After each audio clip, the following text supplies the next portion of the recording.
My child, ever had someone who'd happily accept every favor, every moment of support, every ounce of help you'd offer, only to vanish as soon as they'd drained every last bit of what you could give? One day you're valuable to them, the next they act as if you never existed. That silence, the void where they once stood, reveals the truth. You were nothing more than a step on their ladder, a resource used to push them higher. Why do people choose to take advantage this way? It's not about coincidence or misunderstanding. It's about proximity to what they want, whether it's power, connections, or a way to elevate themselves. If you have ever been on the receiving end of this, it's time to recognize that people see your assets and goodwill as opportunities. Now let's uncover what makes some of us stepping stones and how to break free from that cycle. Number 1. A surplus of trust and a low awareness. People who take advantage can sense vulnerability from miles away, and that vulnerability often lies in an unguarded trust, in an inclination to assume the best in others without proof.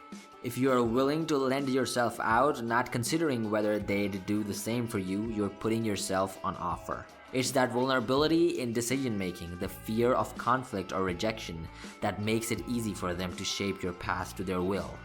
When you allow others to dictate your actions, you lose hold of your own story, defaulting into the mold that suits them. So before planting trust in others, observe them. Gauge their intentions. If someone's overly eager to praise you, slow down. Consider the end game and protect your ground. Number 2. Misplaced respect without merit. Respect should be earned and not handed out, yet people often fall into the trap of showing high regard without evidence of integrity.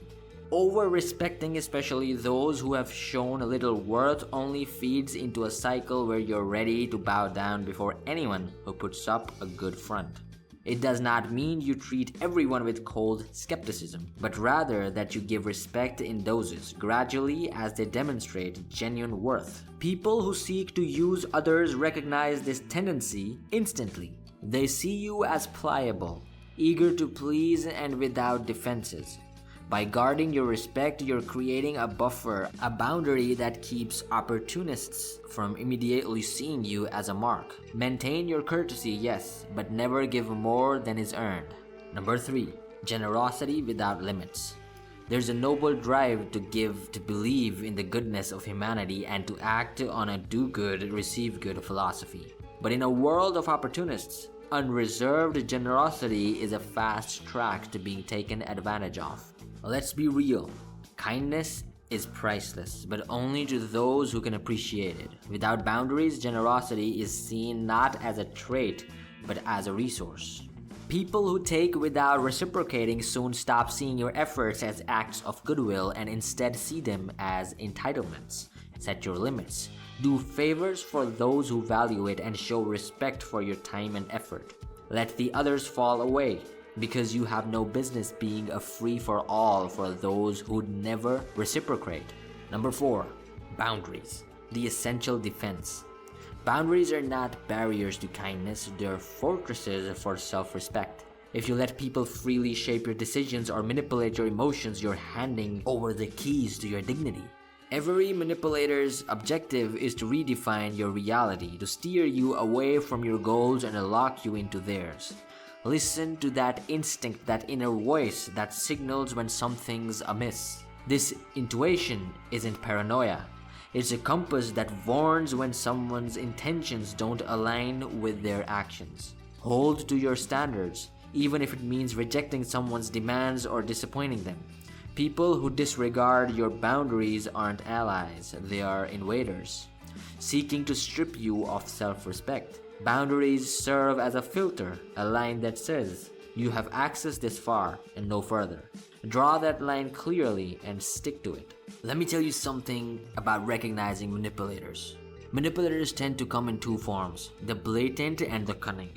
The opportunist is straightforward, reaching out only when they have something to gain from you. They appear when they need a favor, money or your time, and they're usually easy to spot and just as easy to cut off once you see through them. The charmer, however, is a bit more complex. They come wrapped in flattery and empathy, a constant presence of kindness until you have been drawn in. They are pros at appealing to your ego, and they know how to use compliments to make you feel indispensable. But here's the real test. Watch their reaction when you push back or set a limit. If their charm fades to resentment or entitlement, you have exposed the real motive. A true friend respects your boundaries. A charmer will test, challenge, or manipulate them to get their way.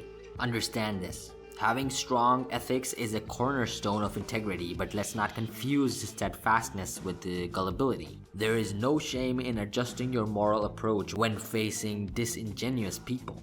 They will question your ethics, accuse you of lacking compassion, twist your conscience to serve their advantage. Don't fall for it. True ethics aren't about satisfying every person's desires, but about discerning between the deserving and the opportunistic. Stand your ground, knowing that integrity isn't sacrificed when you choose to keep toxic people at arm's length. Instead, it is honored. In a world filled with opportunists, both obvious and insidious, your ability to protect yourself lies in recognizing value within you that others seek to exploit. Don't dim your generosity, but temper it with wisdom. Don't relinquish respect, but grant it carefully. Don't shy away from kindness, but frame it with boundaries. You are no one's stepping stone. You are a foundation built on respect, boundaries, and unwavering self-awareness. To dive deeper into intriguing topics like this, click here to watch more and wake up.